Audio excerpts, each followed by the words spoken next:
Now I'd like to talk about Frieren. I'll talk about it from episode 1 to mid-episode 2. If you don't want to get spoiled, please watch Frieren first. Everyone cries to watch this anime series. Because for those who can really cry, it really focuses on the emotional part. I'll compare them later in the paid video, but Mushoku Tensei doesn't make us cry. It's funny, but I refer to Mushoku Tensei as Mr. Osomatsu made by Isao Takahata. That is why we cannot cry. It's interesting, though. Watching Mushoku Tensei brings up feelings that are indescribable. I would say that Frieren has a taste not of Isao Takahata, but of Hayao Miyazaki. It's a classic moving story, like Nausicaa or Cagliostro. It's not as straightforward as Nausicaa or Cagliostro, but the balance is very good. Actually, I never thought that I would be the one to watch the Frieren anime, because I basically don't watch anime based on manga. I think it's rare for anime to surpass the original manga. When I thought Oshinoko and Demon Slayer were kind of interesting, I read the manga first. And I thought the manga was more interesting, so I continued to read it in manga. I also read One Piece in manga, so I can't help but think anime would be a step down. It would be interesting, but I don't think it would reach the excitement I got from manga. So I haven't seen many animated manga adaptations. However, there are rare cases where the animation goes beyond the manga. In that case, I follow the anime as well. Kingdom, for example. There's a physicality that can't be expressed in manga. And also Attack on Titan. I look forward to anime more than manga, because it shows us in a clear and dramatic way what is a little less explained in the manga. I tend to think anime is a little more interesting. So I've been following the animated versions of Kingdom and Attack on Titan. Of course, I also read manga. First of all, Frieren is good in the manga version. But the anime has a different production style, and I like that better. Let me explain a little for those who don't know Frieren. It is a fantasy set in the Middle Ages. The party of an elf girl named Frieren finally defeats the Demon King and brings peace to the world. The main character, Frieren, is an elf over 1,000 years old. Her fellow members are people with lifespans of less than 100 years. She's been with them for 10 years, but that's too short for her to have any memories. So when the adventure is over, she doesn't miss the other 3 party members. Then she left them right away and went on with her hobby adventure. 50 years later, Frieren is reunited with her ex-party members. One of them, the hero Himmel, dies soon after their reunion. It's the lifespan. Pages 30 to 31 of the first volume of the comic. In a castle, maybe a funeral hall, and a priest reading the words. Himmel, who was young and handsome, is now an old man, and he's dead.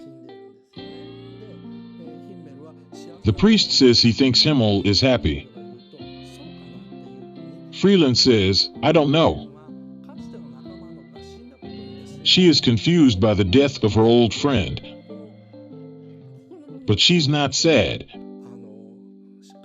as you can see from her expression. However, all the funeral attendees are in mourning. They said about Frieren, she is not sad about Master Himmel, or she is so heartless. Frieren thinks, because I don't know enough to be sad. She is stunned to be said much. She is not sad at this time either. There is no expression of sadness on her face. However, after she says, "I don't know enough,"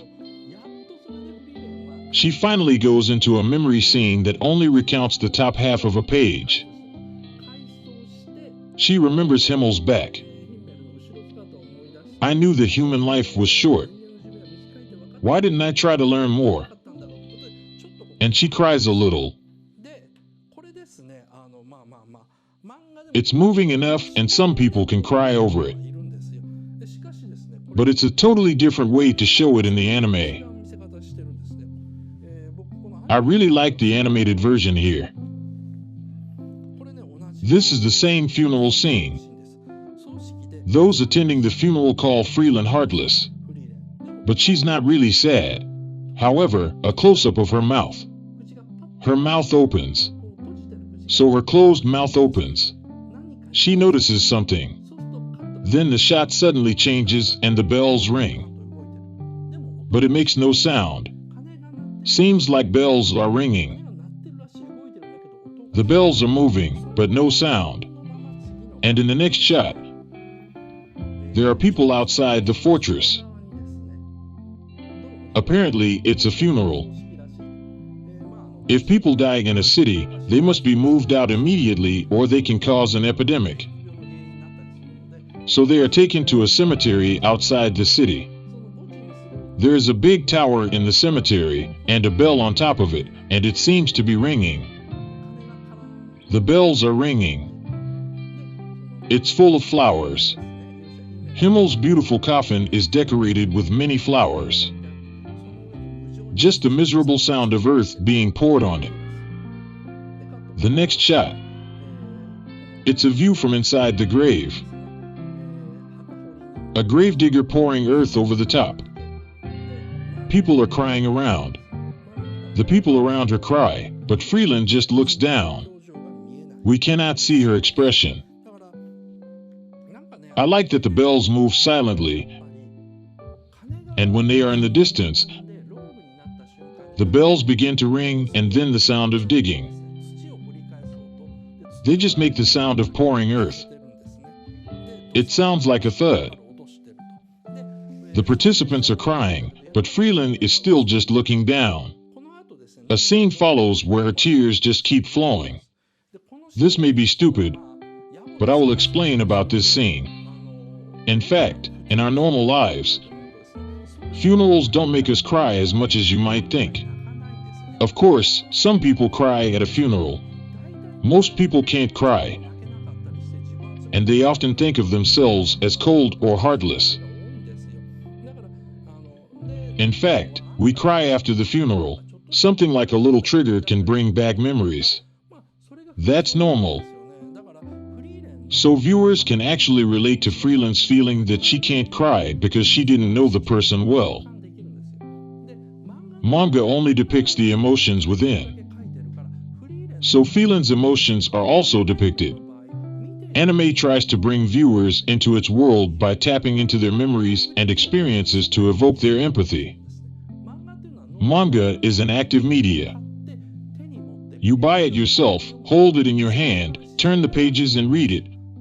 So from the beginning, the reader has the will to dive into the emotions of the characters.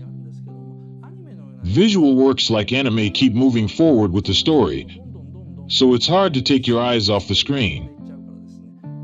Can't help but be more objective than manga.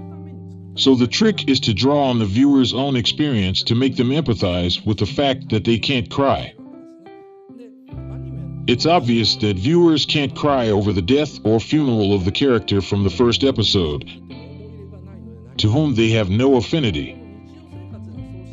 The memory of not being able to cry when someone you knew died at a funeral or when a parent died. That's why you feel compassion for Frieren. After all, it's a technique I haven't seen much of in manga. With the preface that you don't cry at a funeral, why does Frieren look like she's onto something? Why is it silent? Because they want to emphasize that point. No sound during the bell's close-up, and it's played after the graveyard scene. And a gravedigger digs in the earth.